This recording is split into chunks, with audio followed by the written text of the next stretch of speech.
هذوك اليهود المغاربه اللي غادروا المغرب في الخمسينات الستينات والسبعينات مشاو لاسرائيل باش يبنيوهم كاملهم بدون استثناء صهاينه، كاملهم تصهيونه. هذوك اليهود اللي كيجيو عندنا دابا كيبغيو يستقروا وباغيين يحطوا يديهم على الممتلكات قال لك ديالهم، هما راه كلشي باعوه قبل ما يمشيو لاسرائيل، خلاو كلشي وراهم. حنا المغرب ماشي كوري، غير تخرج وقت ما بغيتي وتدخل وقت ما بغيتي، طلب بالجنسيه المغربيه، خليتي واحد الرياض في مدينه قديمه في الرباط ولا في الدار البيضاء وبغيتي دابا ترجعوا، مشى لاسرائيل، يبقى في اسرائيل ما يجيش عندنا. نشوفوا دابا بزاف ديال المغاربه كيتم الطرد ديالهم من السكن ديالهم في المدن، في بعض المدن بحال الدار البيضاء، طنجه، الرباط، خصوصا دوك المغاربه اللي ساكنين في مدينه قديمه في هذه المدن. حنا شكون اللي قال لنا شكون اللي ورا هذا الشيء كامل؟ شكون اللي قال لنا شكون اللي ورا هذا البروجي هذا؟ ياك ما هما اللي كيجيو كيطلبوا بالسكن ديالهم، حنا ما عرفناش شكون اللي ورا هذا الشيء.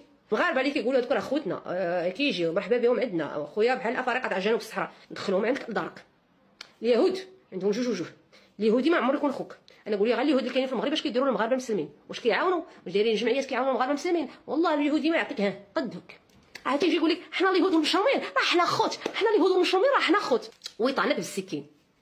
اليهودي ما عمرك دير فيه الثقه، لان الديانه ديالتهم كتشجعهم باش يكونوا حرايميين وكذابين ومنافقين مع الغير اليهودي. راه اليهودي اللي مشى حط رجليه في اسرائيل هذاك راهو صهيوني. راه كاينين بزاف ديال اليهود عايشين عندنا اليوم في المغرب وخدامين مع مساعد مع الموساد. اليهودي اللي جا للمغرب باش يستقر فيه راه ناوي شي حاجه خايبه. راه دولتهم الدوله ديالتهم راه متقدمه على عده دول اوروبيه، راه الملاير اللي كتصيفط لهم الامريكان والاتحاد الاوروبي. كاين بزاف ديال اليهود المغاربه اللي عايشين هنا في المغرب وخدامين مع المخابرات السريه الموساد ولا المساعد. علاش انت زعما المغربي كمغربي غيبغيك هذا اليهودي هذا؟ علاش انت يبغيك؟ هو كيقتل الفلسطيني وكيقتل اللبناني سواء كان مسلم ولا نصراني، كيقتل اليمني، كيقتل البغدادي، كيقتل السوري، كيقتل العراقي، باغي يقتل دابا الايرانيين. وكيفاش انت زعما انت مغربي غادي يموت عليك يبغيك؟ ونهار وصلنا حتى حنا نوبتنا غيديروا لينا بحال داكشي كنشوفوا دابا في فلسطين. دونك اللهم ما نديروش الخطا اللي داروا الفلسطينيين اللي كانوا كيستقبلوهم حتى تحشد فيهم، ها هما مساكن ومازال نقولوا حنا ديك الساعه فلسطين كانوا بدويين. حنا راه في 2024 الحمد لله الناس راه واعات، راه كنشوفوا كلشي قدام عينينا. واش بغيتي يديروا فيك داكشي كيديروا دابا في فلسطين؟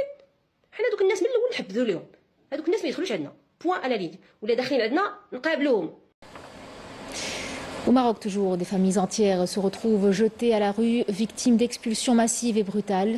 Une situation alarmante qui révèle les dérives d'un système accusé de bafouer les droits fondamentaux de ses citoyens. Vous écouterez des témoignages poignants sur l'injustice et le désespoir vécu par ces familles vulnérables, contraintes de survivre sans toit et sans perspective d'avenir. Rina Lohari. Le Marsen poursuit sa politique de spoliation et d'oppression envers son propre peuple. Depuis quelques jours, des centaines de familles marocaines se retrouvent dépossédées de leurs maisons, expulsées de force et sans préavis. Nous sommes des centaines de familles dans l'attente d'un logement. Du jour au lendemain, on s'est retrouvés à la rue. Ce système est injuste et les dirigeants sont tous corrompus. Le peuple marocain souffre et personne ne s'inquiète de son sort. Nous vivons dans la rue à présent et on tente de survivre comme on peut en attendant que notre situation s'améliore. Ce que vivent aujourd'hui ces familles marocaines n'est pas une question de logement, mais un déni total de leur dignité. Depuis la promulgation par le gouvernement marocain de la loi facilitant la naturalisation des juifs d'origine marocaine, les expulsions et expropriations se multiplient à travers tout le territoire, obligeant des familles entières à laisser place à des propriétaires fantômes. Nous avons grandi et vécu ici et maintenant nous sommes des sans-abri. Mon père a travaillé toute sa vie pour pouvoir s'acheter 2 appartements. Un qu'il a loué pour gagner de l'argent et un autre que nous habitions avant que les agents de la police débarquent pour nous expulser. Mon père a 86 ans. Où voulez-vous qu'il aille? Ce que nous vivons est injuste.